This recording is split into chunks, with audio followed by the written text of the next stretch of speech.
The first Joker film is a masterpiece. I was on the edge of my seat. It was incredible. The Joker doesn't have a strong backstory. There's some backstories for the Joker. I remember one of them was like, he was Red Hood and he fell into a chemical vat, or he was a mob boss, he fell into a chemical vat. But there's been no name, like who is the Joker, right? So the first Joker film was incredible. Arthur Fleck, he was just regular guy, and he was being abused by this system, and you almost wanted to feel like he was justified in a certain sense. He was being beaten up by these guys. He defended himself, became a symbol of the poor against the rich, but it goes out of control. He believes he's the son of Bruce Wayne's dad. Probably not. I don't know. Some say he is. The movie was fantastic. It ends in an amazing way when the dude finally goes on TV and he says, "You get what you effing deserve." Wow. Many said that they just ripped off Taxi Driver. I don't know. It was a great movie. But you can't have nice things. Joker collapses with a brutal 81% drop. Terrifier 3 tops the box office with 18 million. How did Joker 2 fail? Well, when they announced it was going to be a musical, I outright said, okay, I'm not going to go see that. Bye. What? They had such tremendous opportunity. I'm going to break down exactly what Joker 2 should have been, because I know. You see, I say this all the time. I go to a movie, I leave, and I say, here are my notes for the director. Movie studios, you should hire me, because I'll give you notes, and I'll say, here's what you should do. Fine, whatever, I don't care. Don't listen to me. I'm just some guy who complains on the internet. But when you lose this much money, making $1 billion movie, Joker made $1 billion, and then you put this garbage out, I got to tell you, my friends. For those that haven't seen the film, I haven't, and I'll tell you why I'm never going to see it. The Joker loses. He's not the Joker. Spoilers, literally don't care. The film's trash. I didn't see it, I know. Some have said, they're blowing out of proportion. It's not that bad. Nah, I ain't playing that game. The Joker gets surrounded by prison guards who, let's just say, he drops the soap, if you know what I mean. And then he dies. And I'm like, I really don't want to see that film. I really don't. It's a movie about a man who regrets being the Joker, who then gets abused, quits, and then dies. They ruined everything that could have made Joker amazing. And they lose all their money because of it. You know what, man? There's a lot of people who have said that one of the reasons for something like this, and it's conspiratorial, is that when they realized they made a masterpiece, but the media was calling it an incel, like the incels were championing it. It was an incel. I'm trying to avoid being not so family friendly, but you get the point. The movie was made for incels, they said. They said, we can't do this again. We can't do it again. But they got this article from Game Rant. How it could be the birth of a new franchise? Yeah, right. Not with this box office. Well, to be fair, let's get the actual box office numbers right now. And it's currently at a $200 million budget. It brought in $165 million. This movie will not break even. They brought Lady Gaga into this mess. I feel so bad for her because if anybody came to me and said, you saw Joker 1, I'd be like, yeah, you want to do a second one? I'd be like, yes. If they said, Tim, we want you to be the beanie guy in Joker 2 and the Joker like punch you in the face, I'd be like, that'd be so cool. And then I'd be so embarrassed to be a part of it now. Lady Gaga, of all people. So it's not going to make its money back because at a $200 million budget with marketing, they're going to need to recover a lot of money. And maybe they put it up on Amazon. It sells a bit more and they make a little bit of money back. Maybe it goes on TV. I doubt it considering what the movie is, but probably somewhere. Maybe in 10 years, they might make some money back on it. So, hey, it's not the apocalypse. But you think they're going to make a franchise off this? I really doubt it. Not when a movie is this bad. Now, Game Rant goes on to explain what happened in the ending, which for family-friendly reasons, I'm going to avoid getting into the more explicit and just say, spoilers.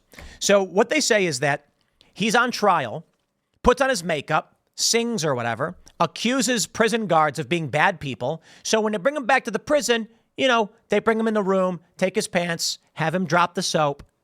I kid you not. When some other guy sees this happen, he screams at the guards murder the inmate. Joker is then like, I don't want to be the Joker. This is bad. And he quits. Harley Quinn disowns him. And then he just dies. That's it. That's over. Bye, Joker. You had a great story. Let me tell you about what this should have been. Because I know what should have been. I'm going to tell you. You can comment below and tell me I'm wrong. That's fine. It's always allowed. But here's what should have happened. What I loved about the first movie is that he's not a bad guy, but he becomes a bad guy. He was a regular guy. He was getting beaten up. He was getting abused. He's not strong. Joker was never like a crazy fighter. He's a crazy guy. And this guy's got this mental illness where he just laughs uncontrollably and he's suffering from it. It's remarkable that they had Joaquin Phoenix laughing. And he's like crying. Oh, it was so good because he's laughing like a maniac, but suffering while doing it, then turning into a whale. Oh, man.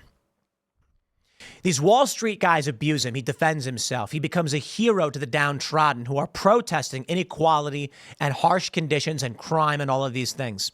And they go in the wrong direction because it's cathartic for them. And I've seen this. These people champion a guy who just wants to feel good for once and be accepted.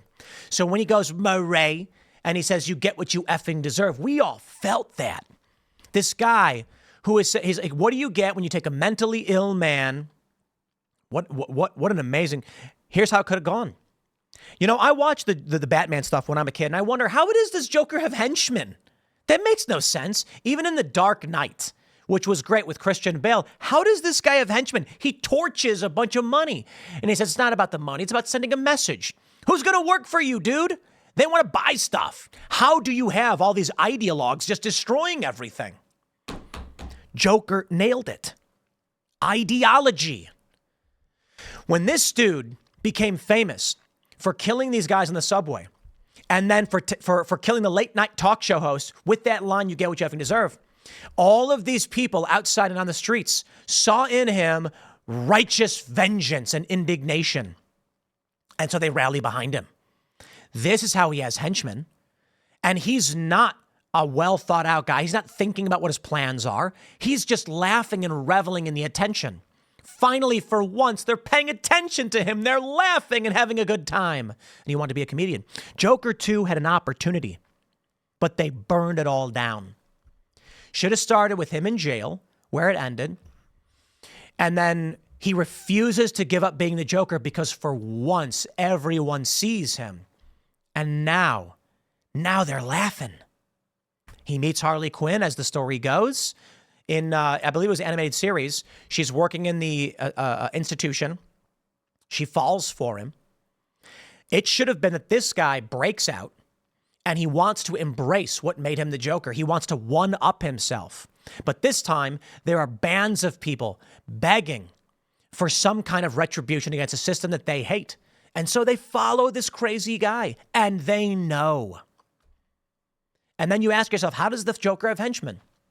Because they are tired of a system that they think they can't fix, and they're going to follow a guy who is just watching it all burn. Abject nihilism. What an opportunity. Instead, they went the route of the Joker drops the soap, dies, and it's over. Harvey Dent burns his face, and they're like, maybe we'll do more here. Maybe a Harvey Dent, nah, get out of here. You ruined it. They could have done great stuff with an origin of Joker. And then you have Batman basically up against a guy who has henchmen. They're planting bombs. They're poisoning. It's what Joker does. He gets the laughing gas stuff. And he's like, don't you see? It's funny. And then he explains Joker it was perfect because he didn't have an ideology. He didn't represent anything. It was just reveling in the attention. The people behind him just wanted somebody who was going to wreak havoc on a system that they felt wronged them and that they deserved. So when Batman sees them poisoning people and doing things for seemingly no reason, the attitude of the people following Joker is, it doesn't matter. The machine is broken and twisted and it deserves to burn. And then Batman is trying to restore order and the Joker simply represents chaos. And then we got this. I admit, my friends, I did not see it. And many people are going to say it wasn't that bad. But when I see all these reviews popping up and I read about what they did with it, first of all, the musical thing just not happening. Not going to watch it. That's ridiculous. I don't know if they intentionally tried to destroy the franchise. I doubt it. I think the reality was took a lot of cues from Taxi Driver, and they're like, what do we do now? Let's experiment. I read a story about that band Fastball. You ever hear of them? Some of you may be too young. Back in the 90s, they had a great song called The Way. And they did another one. I forgot what it's called, but it's like, was I out of my head? Was I out of my mind? Love that song. And I was like, how did they have these two huge singles? You know, The Way, where it's like, everyone can see the road that they walk on. You know that song. What happened? I don't know if this is true or whatever, but I was reading an article that said when they put out their next album, they experimented. They wanted to try something different, and everybody hated it. And that was it. It was over. Why not just make more of what you know sells? You made vanilla ice cream with that special rainbow sprinkle on top, and everyone loved it. So then you said, I got an idea. Now that I'm selling this, why don't I make spinach ice cream? And then nobody bought it, and they stopped coming to your store. Why do that? Take risks with new IP, but when you hit a home run, you don't change up what you're doing, you refine what you're doing. This was a sad mistake. So be it. Later. I don't know that I'd call this Get Woke, Go Broke, but it is weird nonetheless. I think the bigger issue, and I got to admit, is I think we have a talent crisis in this country. I really do. I don't know what to tell you, but I think we definitely have a talent crisis. I'm going to wrap it up. See it if you want. I won't. Thanks for hanging out. We got more segments coming up for you today, though, so I'll leave it there. Follow me on X at Timcast and Instagram at Timcast. Become a member at timcast.com, and we will see you all in the next segment.